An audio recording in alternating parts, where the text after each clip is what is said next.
Most people make mistake after mistake on the flop. Do you know all the mistakes you're making? Say you're in the big blind with ace-8 suited. Two players limp, the button raises, and you call, as do the limpers. The flop comes king-8 deuce rainbow, so you flop middle pair. How would you play it? Would you check, planning to call a bet? If so, you have a lot of company. That's what almost everybody would do.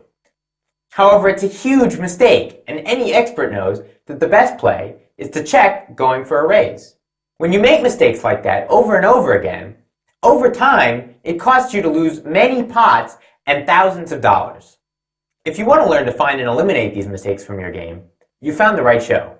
So kick back and enjoy. First of all, let's look at the running order for the show. First, we'll learn exactly what protecting your hand is, and then we'll learn how to do it. You'll envision what you want your opponents to do, and then you manipulate the betting to get them to do it. Next, we'll learn that pot size and hand strength affects all your decisions. We'll learn how draws change the way you play certain hands. We'll teach you to manipulate the betting to help you accomplish the results you want.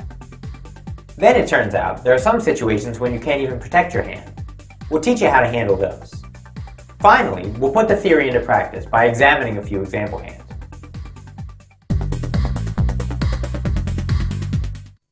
One of the most common things you'll do on the flop in Hold'em is protect your hand. And protecting your hand just means anytime you have a pretty good hand that's got a decent chance to win at the showdown, you bet a raise to try to get somebody to fold. You're trying to increase your chance of winning the pot. So you might do this if you have a big pair, or even if you've got a small pair. Just any time that you have a hand that has a pretty good shot to win and you want to get some people to fold. So here's a quick example. You have two limpers and the small blind raises, and you're in the big blind and you have Jack 10 of diamonds. So naturally you call, and both the limpers call. So the flop is Jack of hearts, 8 of hearts, 4 spades. So you flop top pair. The small blind bets. So what should you do here? Well, clearly you're not going to fold because you flop top pair, and the pot's pretty big. So should you call or raise? Well, there are 9 bets in the pot. So if you call, it offers the two players behind you 10 to 1. If they have any number of hands, they could call profitably. For example, say someone has ace 4 for bottom pair of fours, or queen 10 or 7-6 for a gut shot straight draw. With either of those hands, they can call getting 10 to 1 profitably, and that costs you money. If you raise, then instead of 10 to 1, they're getting 11 to 2. And at that point, they can't call with those hands profitably. When you raise, you take money from them and you give it to yourself. So that increases your expectation for the play and therefore protects your hand.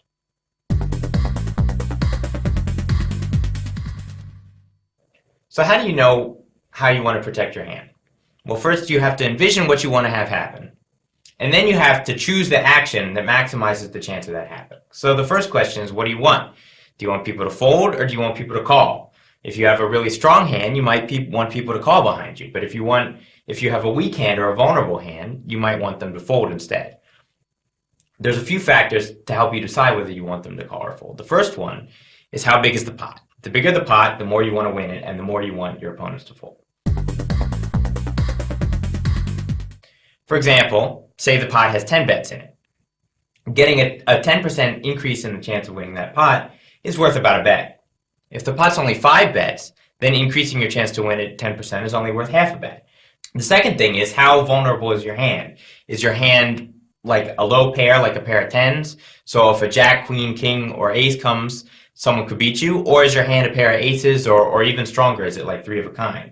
The more likely your hand is to be beaten on one of the later 2 cards, the more important it is to protect it. So you can put these 2 factors, pot size and hand strength, in perspective in sort of graphical form. So on the x-axis here we have pot size, and you can see the pot size gets bigger as we go to the right. And on the y-axis we have hand strength, and that increases as we go up. And then we have this curve of indifference here, between on the left of which you would want action, so you'd want to call, you want to discourage people from folding, and on the right of which you want to encourage people to fold. So the bigger the pot, the more you want people to fold, and the stronger your hand, the more you want people to call. So for a very strong hand, then you'd need a large pot to make them want to fold. But for a weak hand, you'd want them to fold almost no matter what the size of the pot. Okay, so let's look at another example and decide whether we want action or whether we want to fold. Two players limp, the small blind calls, and you check in the big blind with ace-4 offsuit. The flop comes ace-9-5 rainbow, so you flop top pair aces, but you have a bad kicker, the 4. And the small blind bets. So now what do? Well, do you protect your hand or do you want people to call behind you? If you want to protect your hand, you should raise, and that would encourage the players behind you to fold. If you want action, then you should call, and that would encourage the people behind you to call. Well, the pot is small. It's only got 5 bets in it right now, so that should encourage action. And also, your hand is relatively robust. You have a pair of aces, and it's unlikely that you'll be outdrawn. There's no flush draws, there's no straight draws available, and you have a pair of aces, so no one can make a bigger pair. So your hand is relatively unlikely to be outdrawn, and the pot's small, so you want action. So you should call. There's another thing about this hand that should make you want action also. It's that while your hand is robust, in that it's unlikely that you'll be outdrawn if you're ahead, your hand is also somewhat weak because there's a decent chance someone already has an ace with a better kicker. So if someone has ace-10 or ace-jack and you're way behind, you'll be glad you didn't raise because you have the worst hand. And if someone doesn't have a better hand, you'll be glad you didn't raise because they might call and give you action. So either way, given that you have ace-4, the correct play is just to call. So that brings us to a different distinction besides just small and large pots and weak and strong hands. The strong hands can actually be divided into 2 categories. First category of strength is what we talked about before, vulnerable versus robust. That is, how likely are you to be outdrawn on a later card? If there's a lot of flush draw or straight draws on the board, or if your pair is low, like a pair of 10 or jacks, so an overcard could come, then your hand is vulnerable. If the opposite is true, say you have a pair of aces or you have a set, and there's no straight or flush draws possible, then you have a robust hand. Now there's a different kind of strength, and we'll call that weak versus powerful hands. A weak hand is one like the ace-4, where you have top pair, so it's unlikely if you're ahead that you'll be outdrawn, but it's very possible someone else could have a pair of aces with a better kicker, particularly the person who bet. So you might well be behind already. At that point, your hand is sort of weak. A powerful hand is one that's quite likely to be ahead now. So if you flopped a set or if you flopped top pair with a king kicker like ace-king. So keeping in mind these 2 types of hand strength, weak versus powerful and vulnerable versus robust, let's take a look at another hand. So here we have 2 limpers on the small blind calls, and you check in the big blind with king-jack offsuit. The flop is king-8 deuce rainbow. So now your hand is a little different. In the previous hand we had ace-4, so we had a strong pair, but we had a weak kicker. Now we have a strong pair of kings, and we have a strong kicker, the jack. Anyway, the small blind bets. And so if we go through the analysis we went through before, it would lead us to the same conclusion that you want action, that you should call, because the pot size is small, and your hand is robust, because it's relatively unlikely you'll be outdrawn. There's no flush draws, and only one overcard, the ace, can come. But this hand's a little different, because now your hand, instead of being weak, is powerful. You have a strong kicker instead of the weak kicker. And that means there's a much greater chance that you're ahead of the better. Now raising is the better play. Despite the fact that the pot is small and your hand is robust, your hand is also powerful, which means that you'll get more money from the initial bettor by raising him than you will from 2 people behind you possibly calling, because they may not call at all. In the ace-4 hand, you wanted them to call because it was unlikely that you would even have the razor beaten. Whereas in this hand, it's quite likely that you'll have the razor beaten, and so you should raise immediately to get money from him rather than try to get money from the people behind you. So in summary, there are 3 important factors. How big's the pot? How robust or vulnerable is your hand? How powerful or weak is your hand? In small pots, you should tend to want action, as you would with a robust hand. In big pots and with a vulnerable hand, you should tend to raise to fold people out. Weak and powerful work a little differently. Weak just means you don't want to raise because you don't want to expose yourself to a re-raise from a better hand. With a powerful hand, though, you want action from that better hand, so you want to raise. So let's put all that together with one final example. So you have ace-9 suited and you're under the gun and you limp. 2 people limp behind you and the blinds call. The flop comes 9-7-4 with 2 spades. So there's a flush draw, there's a possible straight draw, but you flop top pair. The small blind checks and the big blind bets. What should you do? Well, let's look at our three factors. How big's the pot? Pot's small, so that should make you more inclined just to call rather than raise. Your hand, on the other hand, is very vulnerable. There's straight draws, there's flush draws, and there's any number of overcards that can come to beat your pair. And your hand's also powerful. You have a top pair, top kicker, and it's quite likely that you have the best hand. So those two factors, the very vulnerable hand and the powerful hand, make you more inclined to raise. And in this case, they're more important than the fact that the pot is somewhat small. So therefore, you should raise.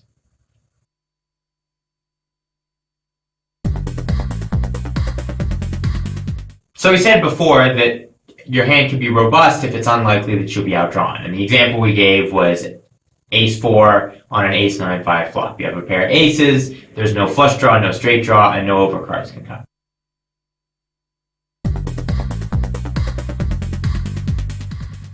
But that's not the only way for your hand to be robust. There's another way. And that's if your hand is vulnerable, but you have draws of your own. So here's a few examples of that.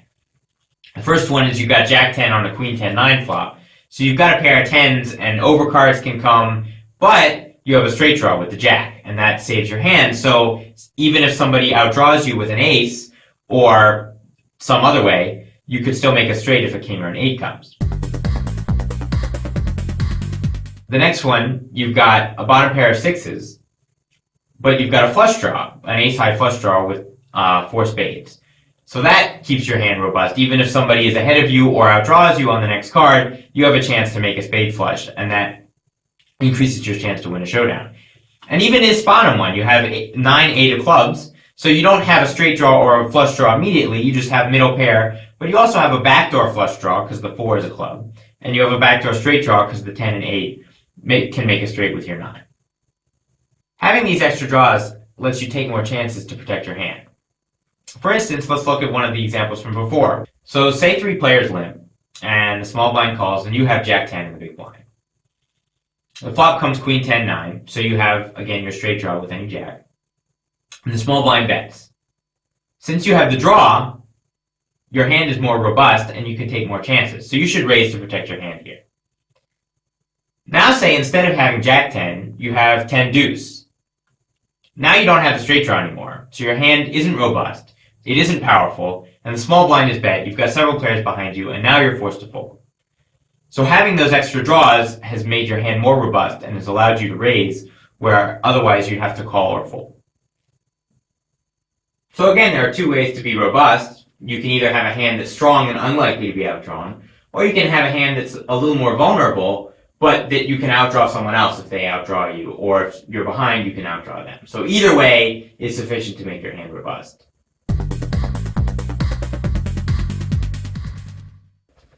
So far, we've only talked about figuring out what you want. Do you want people to call behind you? Do you want action on your hand? Or do you want people to fold? Do you want to protect your hand?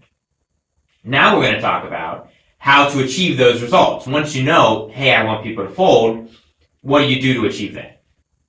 So you have to envision what you want, and then you take the appropriate action. So let's look at a couple examples. So here, the first player raises, and then 2 people call. And you're in the big blind with pocket 5, so you call. And the flop comes King 8-5 rainbow. So what do you want?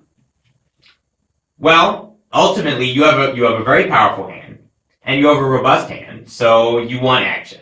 Doesn't matter that the pot's kind of big, you've got a great hand and you want action. So what's the best way to get action? Well, the under the gun player raised before the flop, so he's likely to bet the flop. So if you check and let the under the gun player bet, then there will be 2 callers in between you, and you can check raise all 3 of them. Hopefully. If you bet, however, then the under the gun player might raise, might call, might fold. Who knows what's going to happen? But either way, if he raises, he's going to shut the 2 players out behind him. If he folds, you didn't get his money. And if he calls, then you don't have any opportunity to raise. So the best play in that case would be to check, let the under the gun player bet, and then raise when it comes back to you. Now let's look at a slightly different situation. 2 players limp, the button raises, and you call again in the big blind with pocket 5s, King 8-5.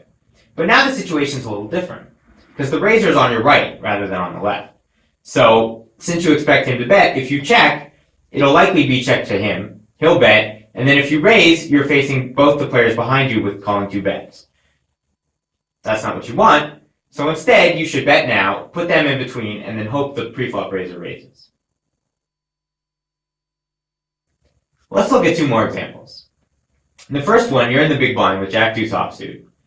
One player limps, the small blind calls, and naturally you check. And the flop comes Jack-Jack-4, so you flop trips. You've got no kicker, but it's not so important because it's three-handed. The small blind checks, and what should you do? Well, let's look at our factors. The pot is small, there's only 3 bets in it, so that should make you more likely to win action. Your hand is robust, because it's unlikely anybody's going to draw out on you. There's no straight draws, no flush draws, no bigger pair can come. And your hand is very powerful. You have trips, and it's quite likely you have the best hand in this three-handed pot. So what should you do? Well, you want action. So if you bet, it's quite likely that both of the players will fold immediately and you'll get no action. Your only way to get possibly more action would be to check, allow someone else to bet, maybe as a bluff, or maybe take a card off, make a pair, and go from there. In the second hand, you have Jack-Deuce again in the big blind. There's one limper, the small blind calls, and you check. But the flop comes a little differently. Now it comes Jack-Jack-10 with the Jack and 10 of spades. So now, unlike the first hand, there's a flush draw and a straight draw available. The pot is still small, but now your hand is somewhat more vulnerable. Someone could make a flush, someone could make a straight, so there's more ways you could lose. But it's still powerful. You still have trips, and you're still quite likely to have the best hand. You still want action, but now the best way to get action is to bet, because there's a straight flush draws on board, people are more likely to have something to call with. So in the first example, where there were no flush draws and no straight draws, you checked because that was the only way you could expect to get any action. Now you still want action, but you can expect to get some action because of the flush and straight draws, so you should bet.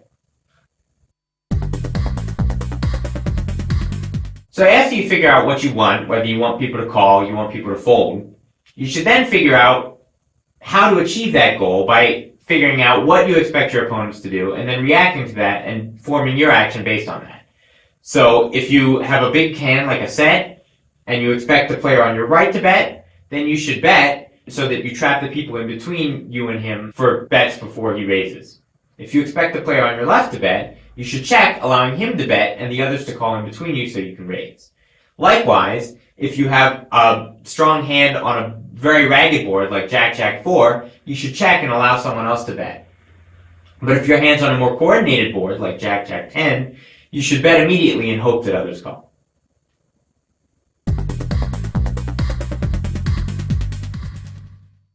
So far, we've been talking about protecting your hand, trying to figure out whether you want your opponents to call or to fold, and then figuring out how you should play to induce your opponents to do what you want them to do.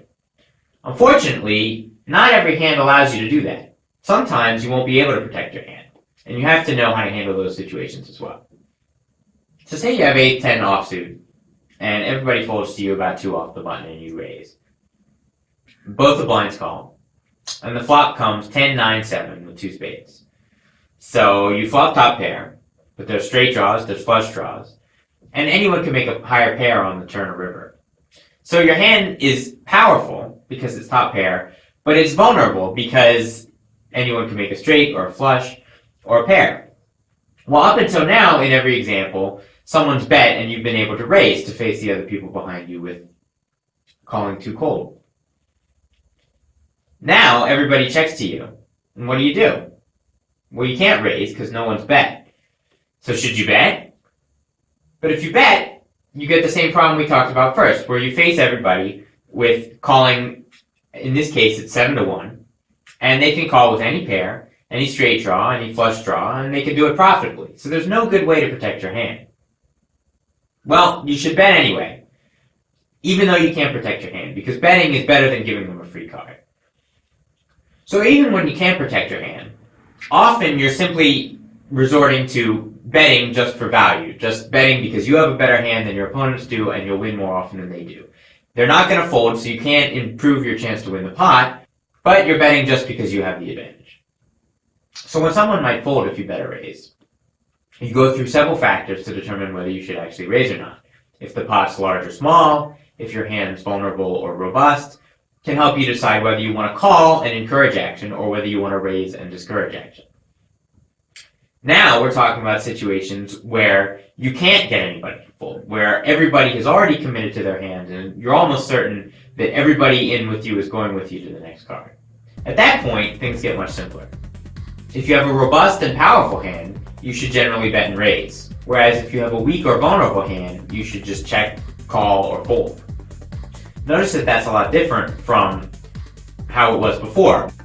When you had a vulnerable hand before, you were more inclined to raise, because that protected your vulnerable hand. Here, you can't protect your vulnerable hand, so now it doesn't make sense to raise it. Now it's a weak hand, and therefore you shouldn't raise. Here's a few examples. In each of these examples, you'll have the same flop and the same action, but you'll have a different holding. And the different holding will change your play. In the first hand, you have pocket aces on the button. There's two limpers, you raise, the big blind calls, and the two limpers call. The flop comes 9 of diamonds, 7 of clubs, 4 of clubs. So there's a flush draw, but you have an overpair, and you have the ace of the flush suit. So if a club comes on the turn and river, you'll still have the nuts. In this example, the big blind bets, and two players call. What should you do? Well, you have a strong and robust hand. You have pair of aces, so no overcards can come on the turn or river.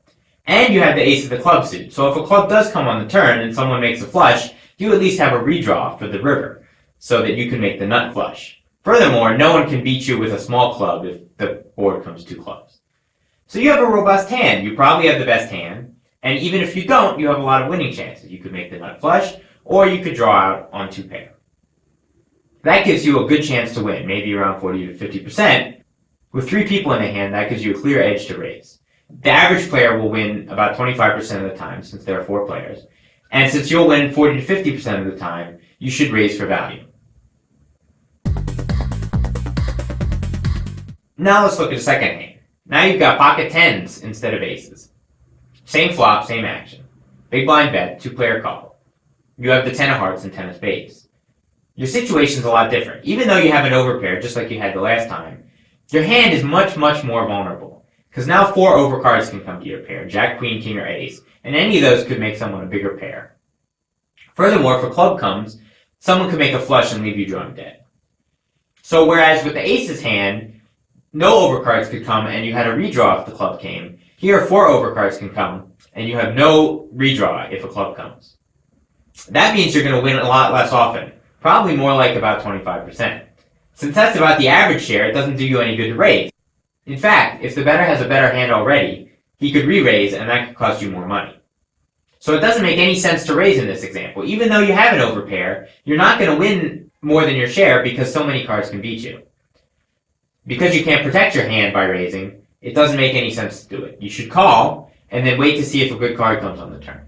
If a good card, like say the deuce of diamonds comes, then you should consider raising because your hand will be much better with only 1 card left to beat you. So now in the third hand, we have king 9 suited on the button. 2 players limp, you raise, the big blind calls, and the 2 limpers call. Again, the flop comes 9, 7, 4 with 2 clubs. But you have the king and 9 of spades, so you don't have a flush draw. This hand is just as bad as the 10's hand. 4 overcards can come to beat you, you don't have a flush draw, and furthermore, it's even slightly worse because someone could have ace 9 to beat you. So, again, if the big blind bets and 2 people call, you should just call. You won't win more than 25% of the time, so you should call now, hope a good card comes off on the turn, and maybe raise then. Now in contrast, say you had the king 9 of clubs instead of the king 9 of spades. You have a flush draw to go along with your top pair. You're no more likely to be ahead than you were in the king 9 of spades example, but your hand is much, much stronger because you have the flush draw, which will come in 35% of the time. So while with the king 9 of spades your hand was vulnerable to the flush draw and to the overcards, now your hand is robust because you have that extra draw to bolster it. So just like in the ace's hand, you should now raise for value. Notice that in the examples where your hand was robust, in the aces because no overcard could come, and in the king 9 of clubs because you had a flush draw, a draw to go along with your hand, were the hands that you raised. The hands where you didn't have a robust hand, the pocket tens, and the king nine of spades, you didn't raise. So that brings us to the general rule. When people might fold, you should raise your vulnerable hands and call with your robust hands to generate action. When people won't fold, though, when you can't protect your hand, you should just raise your robust hands and call with your vulnerable ones, i.e. you're only raising for value. So there's a general process used when deciding how to protect your hand on the flop. First, you ask yourself, can I get people to fold? Are there people behind me if I raise that have to call too cold, or has everybody already committed to their hands by the time that the actions came to me? If nobody will fold, then you can't protect your hand, and you don't have to worry about that. You're just betting for value. You're only worrying about protecting your hand if some people might fold if you raise. Second, if people will fold, do you want them to fold or not? Sometimes your hand will be so good and so robust that you'll want them to call rather than fold. In that case, you might not want to face them with a raise because that might chase them out of the hand early, where they might have given you action on your good hand if you didn't. Again, weak hands that can be easily beaten, like the ace-4 example with no kicker, you generally don't want to raise because you open yourself up to a re-raise from a better hand. With a strong hand, like a pair of aces with a king kicker, you generally do want to raise because you have a good chance of having the better beaten. Finally, once you decide what you want to do, you should manipulate the betting by anticipating how your opponents are going to react, and then choosing your action to best suit it. So if the better's likely on your left, and you don't want people to fold, you should check, let him bet, and let everybody else call, so then you could raise. If you do want people to fold, and the likely better's on your left, you should bet and hope that better raises so that everybody else folds.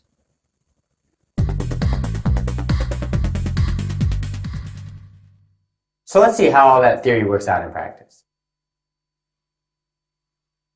An aggressive player raises from early position. Two players cold call, and you call in the small blind with ace of clubs, jack of clubs. You have ace jack suited, and that's a hand generally worth calling in the small blind after a few people have called. The big blind folds. The flop comes jack 9-5 with two hearts. What should you do? Well, what should your goal be? The pot's relatively large, so you'd like to protect your hand. You have top pair, but it's a vulnerable top pair because two overcards can come, a king or a queen. You'd definitely like to see a bet and a raise come so that people will be faced with calling too cold. But you can't do that all by yourself. You're first to act, and there's no one obviously who can bet before you. So your only options are to check raise or to bet hoping to get raised. Well, if you check raise, the likely better is the initial raiser, and he's on your left. So if you check, he'll bet, the two players will call, and then you'll check raise. You haven't accomplished your goal because you haven't faced anyone with calling too cold. The best way to play it is to bet, hoping that the aggressive player will have something, or maybe even have nothing, and decide to raise anyway. That way, if you bet and he raises, the two other players will be forced to call too cold, and you've protected your hand. Okay, in this example, there are two limpers, and the typical player on the button raises. You're in the big blind, and you call with the ace-7 of hearts. Everyone else calls. Flop comes 9 of spades, 7 of spades, 3 of clubs. So you flop middle pair, but there's a flush draw available and possible straight draw around the 9 and 7. What should you do? Well, again, you have a marginal hand in a big pot, so you'd like to protect your hand. You should check, hoping it's checked to the player on the button who bets. Then after he bets, you can raise to protect your hand. Some people aren't used to being this aggressive with middle pair. They say, what if somebody has top pair? How could I raise just middle pair? But the fact is, there's not much danger for you in this hand. The pot's large, which makes it worthwhile to try to protect your hand even if it might not be best. Also, the 9 is the largest card on board, so the pre-flop raiser could easily have missed with ace-king, ace-queen, ace-jack. There's a good chance you have the best hand, and you simply must check raise to protect it. Now for the next example. You're at a typical table, two players limp, and the small blind calls. You have king jack of clubs and you raise. Everyone calls. The flop comes jack of hearts, jack of diamonds, 6 of diamonds. So you flop 3 jacks. Furthermore, you have a king kicker with it. Unfortunately, there is a diamond draw, which is the only real threat to your hand. The small blind bets. What should you do? Your hand is very strong. You have 3 jacks with a king kicker, so it's likely to be best now. Furthermore, the only real threat to your hand is the flush draw. So even though the pot is sort of big, your hand is very powerful and very robust, and therefore you want action on it. If you raise now, the players behind you will be forced to call too cold, which they almost certainly can't do on a Jack-Jack-6 board. Your only good chance to get more action is to call, hoping the people call behind you. Notice that in each of these examples, you've been in the blind in every hand. That's because protecting your hand from the blind is particularly difficult. You often have to decide, should I bet or should I go for a check raise? Betting is sure to get at least one bet in the pot, but unfortunately it doesn't always protect your hand like it needs to be. Check raising is often more effective to protect your hand, but it's also often riskier because if you check, it may be checked all the way around. Now for another example. 2 players limp, and you raise in the small blind with the 9 of diamonds, 9 of clubs. The big blind calls, as do the 2 limpers. The flop comes 7, 4 deuce, all hearts. Notice you don't have the 9 of hearts.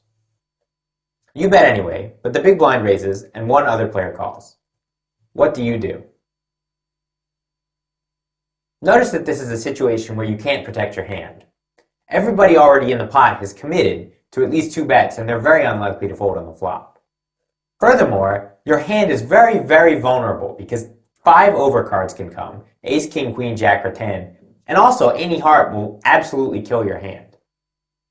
Since you can't protect your hand, and it's very vulnerable, you should just call, not raise, even though you have an overpair. Then on the turn, if a good card comes, you might consider check raising.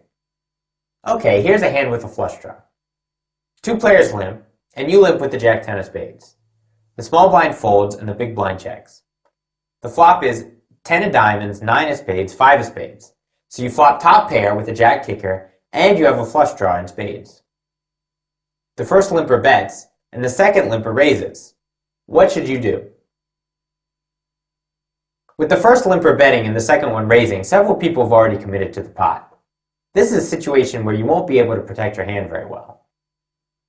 Also, your hand is somewhat vulnerable because you have top pair with only a jack kicker. If an ace, king, or queen comes on the turn, you may be in trouble. Also, the 10 and 9 combine to make straight possibilities available. Nevertheless, you should re-raise. Your flush draw makes your hand far more robust, so even though your top pair is somewhat vulnerable, the flush draw combined with top pair is a robust hand. Re-raising is for value on the flop since your hand is so strong, and it also possibly allows you to buy a free card on the turn if you catch bad.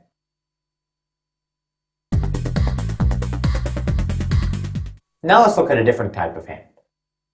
2 players limp, and you're in late position with the ace 4 clubs, so you limp. The small blind folds and the big blind checks. Flop comes ace of hearts, queen of hearts, 3 of diamonds. So you flop top pair of aces, but there's no flush draw possibility for you, and your kicker's terrible. Everybody checks to the limper on your right, who's an aggressive player, and he bets. What should you do? It's a small pot, and your hand is robust because you have a pair of aces, so it's relatively unlikely you'll be outdrawn on the next card. But your hand is also weak. Your kicker is a 4, and someone's bet into you. If you raise, you might get re-raised by a better hand, and that could get very expensive. Since your hand is robust and the pot small, you can afford to just call and allow others to call behind you. You don't need to protect your hand in that situation. So the best option is just to call and hope something good comes on the turn. Okay, and now another example. 1 player limps, and you've got the 8 of clubs, 8 of spades. You raise. The small blind calls, and the big blind 3 bets. The limper calls, you call, and the small blind calls. So there's 4 players in for 3 bets each. The flop is jack of spades, 7 of spades, 4 of hearts. So you didn't hit your set, but only one overcard came to your pair. Unfortunately, there's also a flush draw, but you do at least have the 8 of spades. Small blind checks, and the big blind naturally bets. The limper calls. What should you do? As vulnerable as your hand is, unfortunately 2 of the 3 players left have already committed to their hands by betting and calling.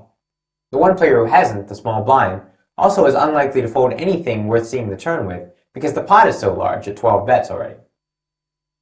If you raise, you expose yourself to a re-raise from a better hand, one that might have you drawing the 2 outs. Unfortunately, you can't fold either, because the pot is so large and you might well have the best hand. Even though you might be drawing the 2 outs, you still can't give up just yet because you're getting 14-1.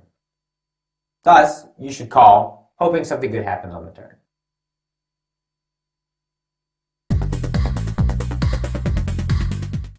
Now let's look at a similar hand. The pre-flop action is the same. One player limps, you raise with pocket eights, the small blind calls, the big blind 3 bets, and everybody calls. Again, the flop has a jack and a 4, the jack of spades and the 4 of hearts, but this time you flop a set with the 8 of hearts. The small blind checks, the big blind bets, and the limper calls. Now what should you do? Well, you still can't protect your hand for the same reasons you couldn't in the last one. But now your hand, instead of being extremely vulnerable, is robust. Remember, when you can't protect your hand, check and call with vulnerable hands, and bet and raise robust ones. Your set is a terrific hand, and you should absolutely raise.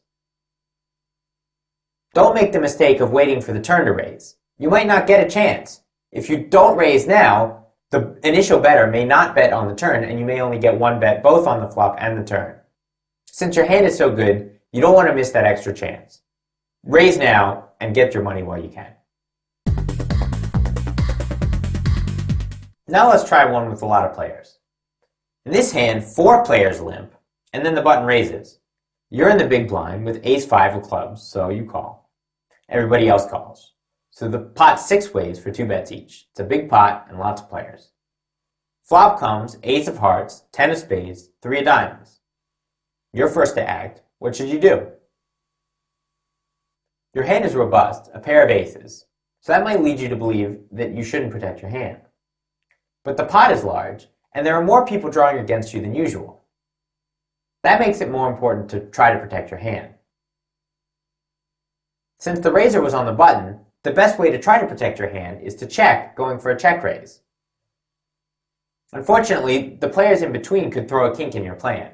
If you check, someone might bet, someone else might raise, and there could be a lot of action. If that's the case, your ace with a weak kicker is very likely not to be a good hand, and at that point you should fold. So the best course of action is to check. If everybody checks to the raiser, who bets, you check raise, forcing everybody else to call too cold. If you check and there's a lot of action behind you, then you'll fold when it comes back to you. Let's try another one. Under the gun raises, 2 players call, and you call in the big blind with the king of hearts, queen of hearts. The flop comes queen of spades, queen of diamonds, 10 of clubs. So again you flop trips and you have a very strong kicker. You're first to act. What should you do? Well, the pot is somewhat big, but you have a terrific hand and you shouldn't worry about being drawn out on. You want action. Since the player under the gun is the one who raised before the flop, the one on your left, he's also likely to be the flop better. If you check, likely he'll bet, and everyone else will have to call before you act. Then you can raise, trapping the field. The best play is to check, hoping to check raise the under the gun better.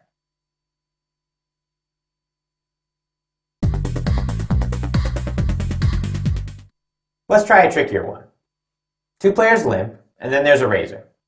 The small blind calls, and then you call on the big blind with the 8-7 of clubs. The limpers call. The flop comes, jack of diamonds, 8 of spades, 7 of hearts.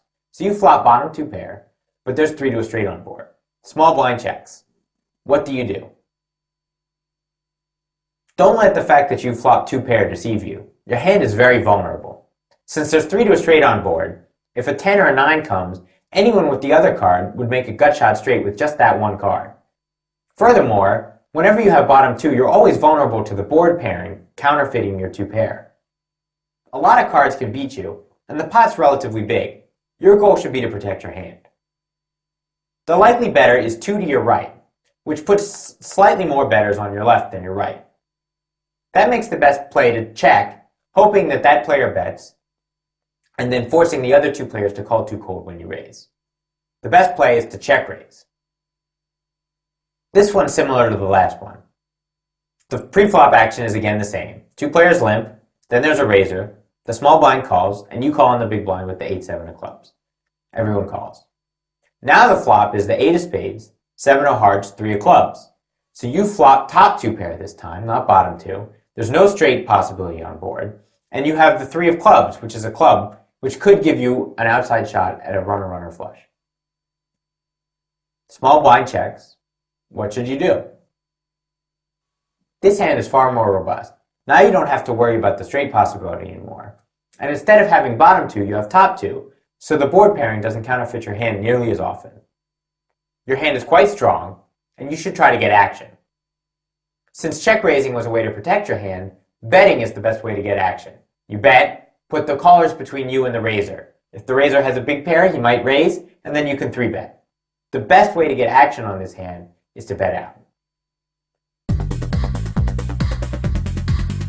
Okay, let's try another one. 3 limpers to you, and you raise with pocket jacks, jack of hearts, jack of diamonds. The big blind calls, as do the 3 limpers. The flop comes 10 of hearts, 9 of hearts, 6 of spades. So you flopped an overpair. Notice you have the jack of hearts. Everybody checks and you bet. 3 of the players call. The turn is the jack of spades, giving you a set, but putting 3 to a straight on board. Check to the player on your right, and he bets out of nowhere. What do? Well, you don't know what the player who's betting has, but you know you have a pretty good hand with a set. Now, someone could have a straight with king-queen, 8-7, or queen-8, but you can't give them credit for that just yet. Also, the pot's very large, and there's a lot of cards that could come off that could beat you easily. For example, if a king or a queen comes off, 4 to a straight will be on board. Similarly, if an 8 or a 7 comes off, that will leave 4 to a straight. Also, there are 2 hearts and 2 spades on board, and someone could easily have a flush draw. The pot's big, and you have a powerful but vulnerable hand. You should raise.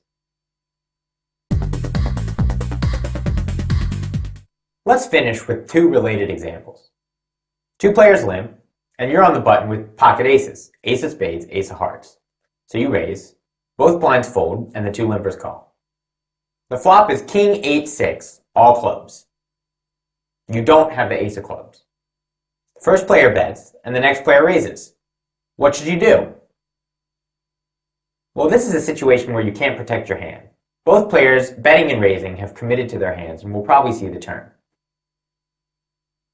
Your hand isn't that powerful since there's 3 to a flush on board, and it's very vulnerable. So re-raising is out. You have to choose between calling and folding. And what you do depends on how passive the second raiser is. If the second raiser is the type of player who would only raise on a 3 flush board with a flush, or maybe 2 pair or set, then go ahead and fold. If he's like most players though, and would raise with just a king, then you can't fold, you have to call. And now the last one. Again, 2 players limp, and you raise on the button with pocket aces. But this time you have the ace of clubs, ace of diamonds. The blinds fold and both limpers call. The flop is again king 8-6, all clubs. So now you do have the ace of clubs. The first player bets and the second player raises. What should you do? Having the nut flush draw makes this hand completely different. You have a powerful hand and it's robust since you're going to make the nut flush 35% of the time. You have a big pot equity edge, you have a powerful hand, and it's time to re-raise. Protecting your hand well is a vital skill. Not only does it help you win extra pots, it also confuses your opponents. Sometimes you raise with bottom pair, sometimes you call with rock crushers. In the end, it'll leave your opponents shaking their heads and you'll be stacking the chips.